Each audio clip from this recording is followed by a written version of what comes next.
common question that I've seen as of recently in my YouTube comments and my live streams has been, is Emperor still worth the summon? Is he still worth the pity?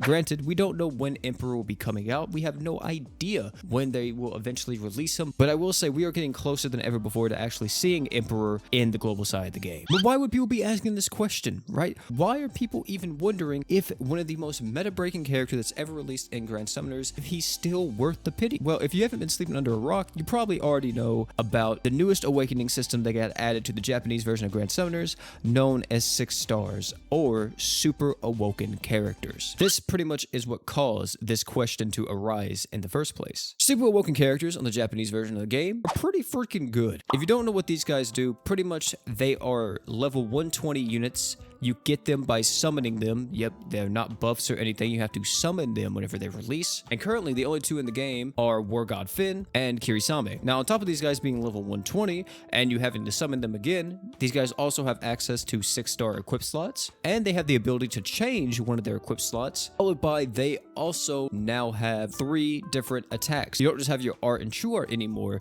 No siree, these characters have an art, a true art, and a super art. I guess the main downside of these guys is that in order for you to get a Super Awoken character completely maxed out, you will have to do this new challenge known as Summoner's Road, which is kind of difficult from what I've heard, but if you're able to complete it, you will be able to get rewarded with a Super Awoken Limit Break Stone, and you will be able to take your character from 5 to 6 LB, and then eventually from 6 LB to 7 LB, so you'll have access to the entire kit of a Super Awoken character. And yeah, these guys are busted. On the Japanese version of the game, War God Finn has been an absolute menace ever since he came out, offering your team huge amounts of critical damage and also a huge amount of support. This guy is still Finn. He's able to give your team tons of art gauge. He has amazing slots still, but now this man hits like an atomic bomb.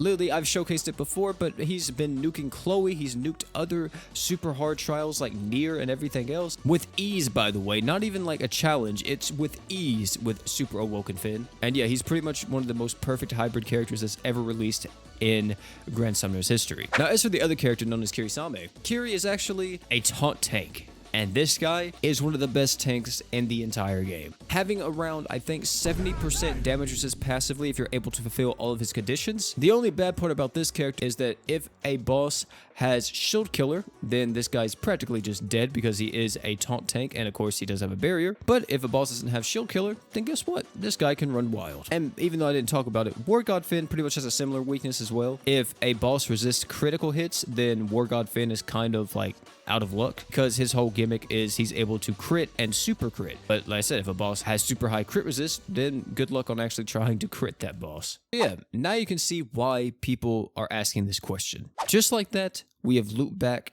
to the beginning question of this video. Is Emperor still worth it even with the addition of Super Awoken characters getting added to the game on the Japanese version and eventually will be added to the global side of the game? Now, I myself am not a Japanese player. I have not used Super Awoken Finn and I have not used Super Awoken Kiri. So I myself have not used their powers firsthand. I have watched a few different clips. I have watched a few different videos on the Super Awoken characters and gameplay of them. And yeah, they are really freaking good. However, at the moment, I would say Super Awoken characters, they are broken, but they're not so broken to the point to where they completely invalidate every single release that's happened in Grand Summoners in the last 2 years. These guys still rely just as heavily on Awoken characters. Now, as time progresses and we get more and more Super Awoken characters in the game, because it's very likely that every character moving forward that's a new character will probably be a Super Awoken character, or at least one Super Awoken character per banner on the Japanese version of the game. So when that happens, more than likely you may opt into going for one of them and just running a team full of Super Awoken characters, because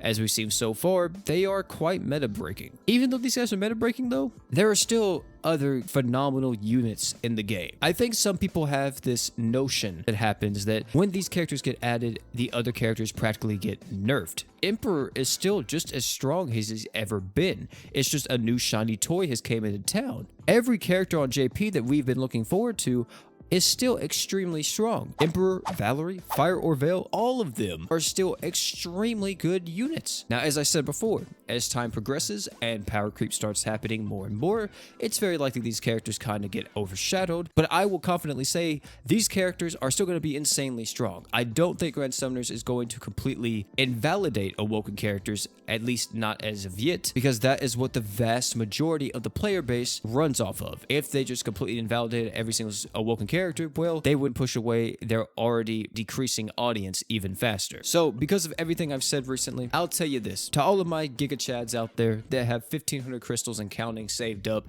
and you're ready for the pity, you're like, man, I really hope I don't have to save more. I say, you summon. Everybody else who's saving too, yeah, you summon for Emperor. Why not? He's still going to be insanely strong. The only reason why I would tell you to skip Emperor would be if you are skeptical of the release schedule for Emperor and, you know, the first super awoken character that will be coming to the game. Because it's very likely, well, I want to say not really very likely, but somewhat likely that after Emperor's release, within a month to 2 months, maybe 3 months, they possibly could rush super awoken characters onto the global side of the game. However, there's a lot of cool units that have came out within the last year that aren't super awoken characters. Like I mentioned before, Valerie and Fire Orville are two of the biggest ones that a lot of people are looking out for. So they do have content they can give the global player base after the release of Emperor. So hopefully we don't have another case of Freed happening to the boy Emperor, which even if that does happen, it won't be on the same level because Emperor will still be insanely top tier. But if you don't know about the Freed situation that happened in year 1 of Grand Summoners, literally right after our first anniversary, Freed, of course, was the anniversary unit of that time. And pretty much what happened was that a month after Freed released, KOB was rushed onto global. KOB wasn't supposed to come to global for pretty much another 6 months, maybe 8, possibly even a year. But yeah, the Japanese version said, screw that.